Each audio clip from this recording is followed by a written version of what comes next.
Goldberg win the World Heavyweight Championship, what was billed as his retirement match when WWE returned to NBC for Saturday night main event. The Icon headlined the broadcast, challenging Gunther for the top prize of the Raw brand, and there was other big match on the card as well, including LA Knight taking on Seth freaking Rollins. But we started things off with Randy Orton and Drew McIntyre. Jelly Roll accompanied Orton to the ring for this match, with Drew McIntyre, who was seconded by Logan Paul. A physical battle between the two former world champions, echoing back to their rivalry in 2020, saw them unload their arsenals on each other, with McIntyre failing to put Orton away with a Claymore. Paul made his presence felt, but ultimately Orton dropped his long-time rival with an RKO for the win. After the match, Jelly Roll assisted Orton, who was on the receiving end of the beatdown from Paul, only to beat a Claymore.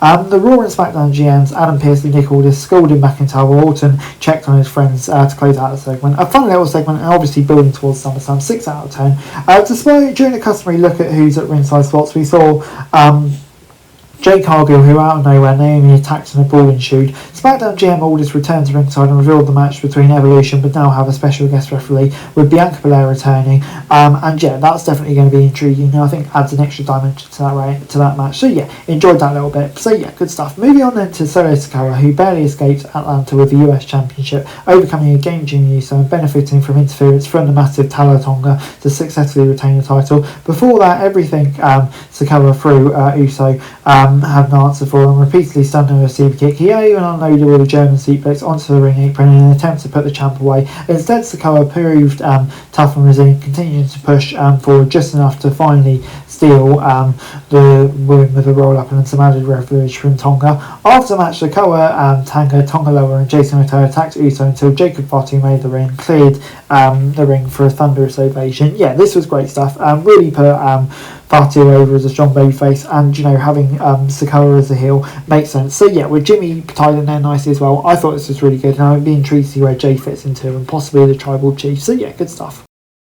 Backstage, Kathy Kelly caught up with Orton and Jelly Roll, who came up with a time and place to meet McIntyre and Paul. Surprisingly, SummerSlam. Back in the ring, Seth Rollins took on LA Knight in a match that would be going for reach. Unfortunately, the match wouldn't reach its final form thanks to an apparent injury suffered midway through by the Visionary. Late in the contest, Rollins attempted a springboard moonsault and landed on his feet, injuring his right knee. The action stopped, the ringside doctor checked him, and after a few minutes of uncertainty, Rollins rose to his feet and Knight delivered blunt force trauma for the win. So yeah, not going to really grade that. It's a shame to see, especially with Rollins receiving a big push at the moment.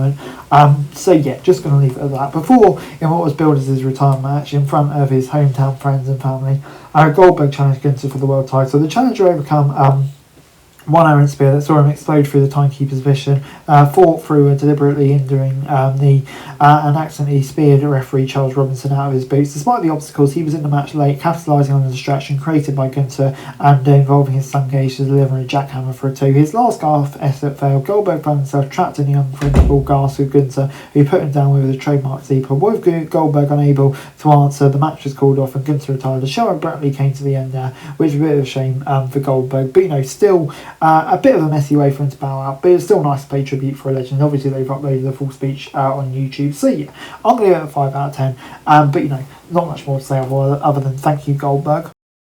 Overall, Saturday night main event gets a 5 out of 10 from me. I thought it was an alright show, to be honest. Obviously, it was a bit of a shame the last 2 matches maybe didn't quite go as planned. But before that, the Naomi Cargill brawl was great. I thought the first match was fun as well. Obviously, the return of Fatu. So, there was lots of intriguing stuff on there. And I'm going to give it a 5 out of 10. Hey guys, that's it for this video. Thanks very much for watching. Remember to like, share, subscribe. Follow us on our socials. Link in the description below for daily wrestling news, meme and content. Subscribe to our other channels on screen right now. That'd be greatly appreciated. Thanks very much for watching. Peace out.